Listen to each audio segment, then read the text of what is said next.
अब पढ़ेंगे हम recent change in the direction and composition of Indian foreign trade.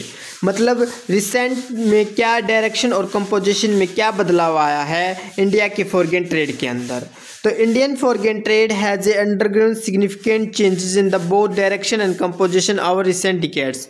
Recent decades में हमने देखने को मिलता है कि इंडियन फॉरेन ट्रेड ने सिग्निफिकेंट चेंजेस को अनुभव किया है डायरेक्शन और कंपोजिशन के अंदर, जो drive in by the economic reform के द्वारा इसको किया गया है। ग्लोबलाइजेशन से और टेक्नोलॉजिकल एडवांसमेंट से हमें इसमें चेंज देखने को मिलता है और पॉलिसी भी हमारी शिफ्ट हुई है। This analysis highlight the recent trend in Indian trade.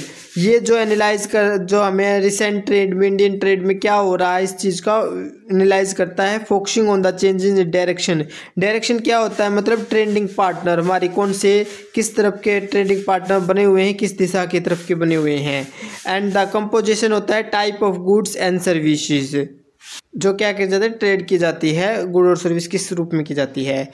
Foreign trade off India में हम सबसे पहले जानते हैं डायरेक्शन क्या है हमारे इंडियन फॉरेन ट्रेड का। इसका अर्थ होता है कि जिस कंट्री से इंडिया गुड्स एक्सपोर्ट कर रही है और जिससे इंडिया इंपोर्ट कर रही है गुड्स को, जिस देशों से, वो उस देश उस तरह की दिशा उस डायरेक्शन को प्रस्तुत करता है, इसलिए इसे direction of Indian foreign trade कहा जाता है। तो इसमें क्या है यह देख सकते हैं, परसेंटेज दी हुई है हमारी टोटल वॉल्यूम की। जैसे ये यहाँ पर कंट्रीज़ दी हुई है, organisations for economic cooperation and development OECD countries के साथ हमारा एक्सपोर्ट देख सकते हैं। 1990 से 1991 में हमारा एक्सपोर्ट था 56.6 और इंपोर्ट था 57.2, लेकिन अब देख सकते हैं आप रिसेंट में कि 37.9 और 28.2 इंपोर्ट। तो हम देख सकते हैं कि ये किस प्रकार से यहाँ पर ज़्यादा है, यहाँ पर कम है। ठीक है, तो मतलब क्या है कि हमारे OECD कंट्रीज़ के साथ हमारा डायरेक्शन में क्या है, कमी आई है। हम उनके साथ इतना ज़्यादा भी ट्रेड नहीं कर रहे, इस चीज़ को दिखा रहा है। और देख सकते हैं पहले इंपोर्ट एक्सपोर्ट हम इतना कर रहे थे और इंपोर्ट हम इतना कर रहे थे।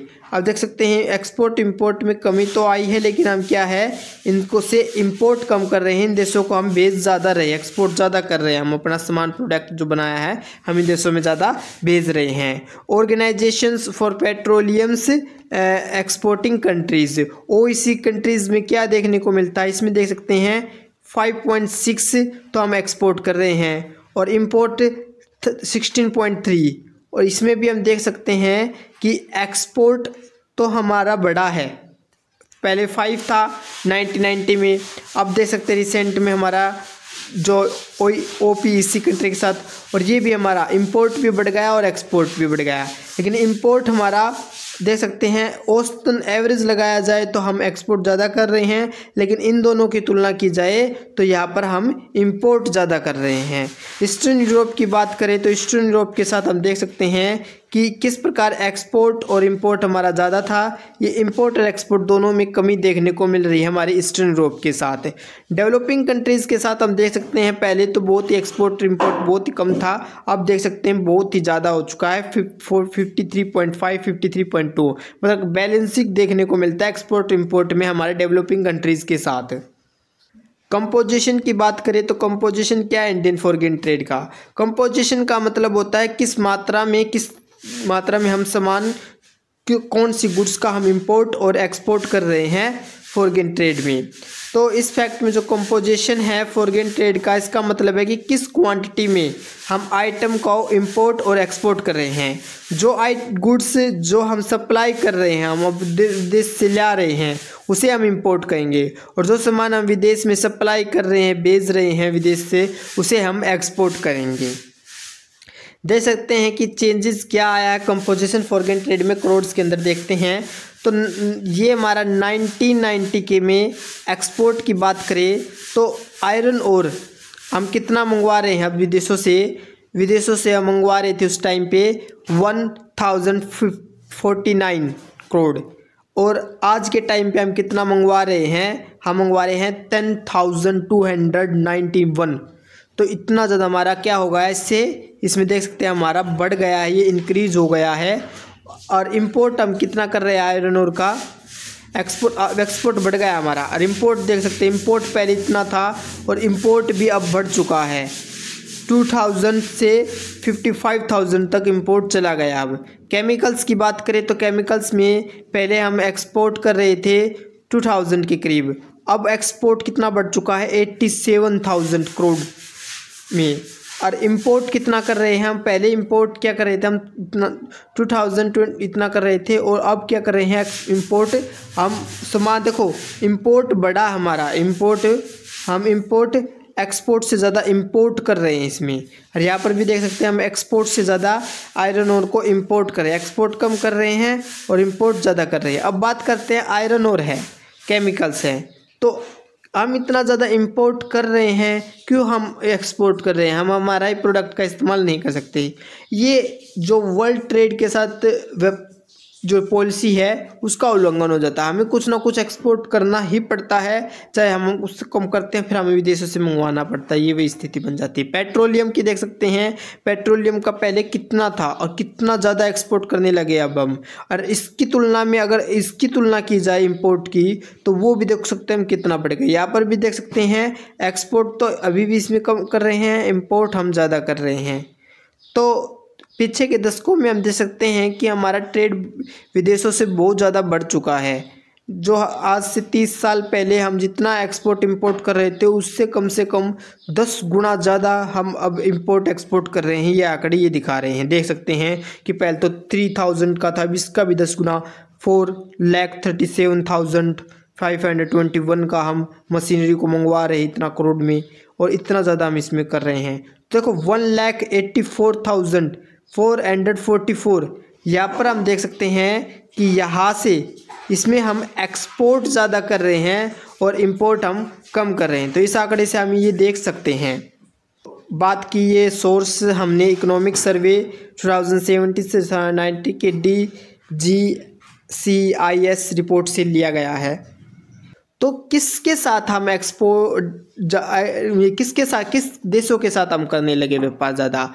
देख सकते हैं कि हमारा शिफ्ट हुआ है एशिया और डेवलपिंग कंट्री की ओर। हमने आंकड़े में देख के आए तो हमारा शिफ्ट किसकी ओर ज़्यादा हो गया, एशिया और डेवलपिंग कंट्रीज़ की ओर हो गया। हमने एशिया के साथ ट्रेड ज़्यादा बढ़ाना शुरू कर दिया है। एशिया की जो कंट्रीज़ हैं, चाइना उनमें से एक है जो हमारा इंडिया का लार्जेस्ट ट्रेडिंग पार्टनर बनकर आया है। Indian Asian free trade agreement हुए हैं। मिडिल ईस्ट के साथ हमारा क्रूड ऑयल का व्यापार हम करते हैं, ट्रेड करते हैं। और हमारी जो टाइज हैं अफ्रीका और लैटिन अमेरिका के साथ भी देखने को मिल रही हैं, और वेस्टर्न कंट्रीज़ के साथ, जैसे कि हम देख सकते हैं यूरोपियन के साथ हमारा कितना ट्रेड कम हो गया, आंकड़ों में हम देखे थे। तो इस प्रकार वेस्टर्न कंट्रीज के साथ हमारा शेयर डिक्लाइन हुआ है। Changes in the composition of Indian foreign trade, विदेशों से हम किस चीज़ का में हम ज़्यादा कंपोजिशन कर रहे हैं, किस चीज़ को ज़्यादा मंगवा रहे हैं, किस चीज़ को ज़्यादा भेज रहे हैं। देख सकते हैं कि डाइवर्सिफिकेशन देखने को मिला है हमने एक्सपोर्ट बास्केट के अंदर। हमारे जो हम भेज रहे हैं उसमें हम बहुत सी चीज़ें और चीज़ें हमने शामिल कर दी हैं। जैसे क्या क्या चीज़ें उसके अंदर हमने शामिल कर दी हैं, हमने शामिल कर दी manufacturing goods, engineering goods, pharmaceuticals, information technology service, ये सब ज़्यादा हमने अपने बास्केट में बढ़ा दिया। इनका ज़्यादा हम क्या कर रहे हैं, एक्सपोर्ट कर रहे हैं। Rise in petroleum chemical export, petroleum और केमिकल्स के अंदर भी बढ़ावा देखने को मिला है। इसमें रिफाइंड पेट्रोलियम प्रोडक्ट्स और केमिकल प्रोडक्ट्स से संबंधित चीज़ें भेजी जाती है विदेशों के अंदर। लेकिन हमारा देख सकते हैं कि डिक्लाइन देखने को मिला है हमने ट्रेडिशनल एग्रीकल्चर एक्सपोर्ट के अंदर। इंपोर्ट कंपोजिशन चेंज में जैसे कि crude oil, petroleum product, electronics machinery, good and precious metals, इन चीज़ों का भी हम इंपोर्ट कर रहे हैं विदेशों से। Increase in capital goods import, ये सब चीज़ें क्या देख सकते हैं हम, कैपिटल गुड्स को भी इंपोर्ट कर रहे हैं, इसका भी बढ़ावा देखने को मिलता है हमें। मेन फीचर्स क्या हैं, इंडियन फॉरेन ट्रेड की? सबसे पहले तो हमारे ग्रोस नेशनल प्रोडक्ट का जो शेयर है वो बढ़ जाता है, लेकिन वर्ल्ड ट्रेड के अंदर हमारा कम शेयर है, ये चीज़ भी हमने देखने को मिल रही है।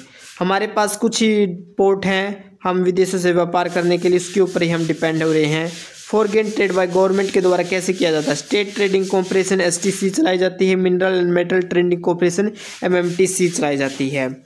बेनिफिशियल इफेक्ट क्या है फॉरेन ट्रेड के? तो बेनिफिशियल इफेक्ट क्या है, इससे हमारा मार्केट का साइज बढ़ जाता है, टेक्निकल प्रोग्रेस होती है, इंक्रीज नेशनल इनकम में ग्रोथ देखने को मिलती है, स्टैंडर्ड ऑफ लिविंग बढ़ जाती है, गुड रिलेशन देखने को मिलता है हमारे अलग अलग देशों के साथ है। तो फॉरेन ट्रेड से समस्या भी पैदा हो रही है। क्या समस्या पैदा हो रही है? हमारा बैलेंस ऑफ पेमेंट की प्रॉब्लम समस्या पैदा हो रही है। लेस ग्रोथ इन एक्सपोर्ट, हमारे एक्सपोर्ट में कम ग्रोथ हो रही है जो प्राइमरी प्रोडक्ट है। बैकवर्ड टेक्नोलॉजी और इंफ्रास्ट्रक्चर, फॉरेन कॉम्पिटिशन और अनफेयर ट्रेड प्रैक्टिस, ये सब चीज़ें इसमें देखने को मिलती है। तो की पॉलिसीज़ क्या हैं जो ग्लोबल इन्फ्लुएंस करती हैं? इकोनॉमिक रिफॉर्म और ट्रेड लिबरलाइजेशन है। इकोनॉमिक रिफॉर्म 1990 के डिकेड से जिसमें टैरिफ को कम करना, ट्रेड बैरियर को हटाना और फॉरेन इन्वेस्टमेंट को बढ़ावा देना, इन सभी ने एक सिग्निफिकेंट रोल निभाया है इंडिया के ट्रेड को रिसेव करने के लिए। फ्री ट्रेड एग्रीमेंट जैसे कि FTAs, इसमें इंडिया का जो साइन किया था FTAs कंट्रीज़ के साथ, जैसे कि एशियन, जापान, साउथ कोरिया, जिसने ग्रेटर ट्रेड फ्लो को बढ़ावा दिया है। ग्लोबल सप्लाई चेन इंटीग्रेशन मतलब क्या है? इसमें इंडिया का जो इंटीग्रेशन है ग्लोबल सप्लाई चेन में, जैसे कि IT, फार्मास्यूटिक्स, ऑटोमोबाइल कंपाउंड में उन्होंने ट्रेड पैटर्न को चेंज करने में महत्वपूर्ण योगदान दिया है। तो इम्पैक्ट क्या है हमारे ग्लोबल इवेंट का? तो इसका ग्लोबल इकोनॉमिक इवेंट का, जैसे कि कोविड-19 pandemic, global economic slowdown and geography tension, इन्होंने भी इंडिया के डायरेक्शन और कंपोजिशन को लीड किया है, जिसने सप्लाई चेन और ट्रेड की रिलेशनशिप को भी लीड किया है, शिफ्ट किया है। कंक्लूजन क्या निष्कर्ष निकाल सकते हैं कि जो इंडिया का फॉरेन ट्रेड है उसमें एक सिग्निफिकेंट चेंज देखने को मिला है डायरेक्शन और कंपोजिशन के अंदर रिसेंट ईयर में। जो शिफ्ट है toward greater trade with Asian, African, Latin American countries के साथ, जो डाइवर्सिफिकेशन देखने को मिलता है एक्सपोर्ट प्रोडक्ट में और इंपोर्ट में, टेक्नोलॉजी और कैपिटल गुड में बढ़ावा देखने को मिल रहा है। ये सभी रिफ्लेक्ट कर रहे हैं इंडिया की जो इवॉल्व हो रही इकोनॉमिक दृश्य उस चीज़ को। ये चेंज जो डोमेस्टिक पॉलिसी रिफॉर्म के कारण हुए हैं, ग्लोबल इकोनॉमिक डायनामिक के कारण और इंडिया की जो स्ट्रैटेजिक एफर्ट है उसके कारण इनमें चेंज देखने को मिला है ग्लोबल इकोनॉमिक के अंदर। तो प्रेजेंटली इंडियन का जो फॉरेन ट्रेड है वो US से $758 बिलियन के पार पहुंच चुका है। But we still have a lot of reform, परंतु हमें अभी भी बहुत सारी रिफॉर्म की जरूरत है इसे फॉरेन ट्रेड की प्रॉब्लम को सोल्व करने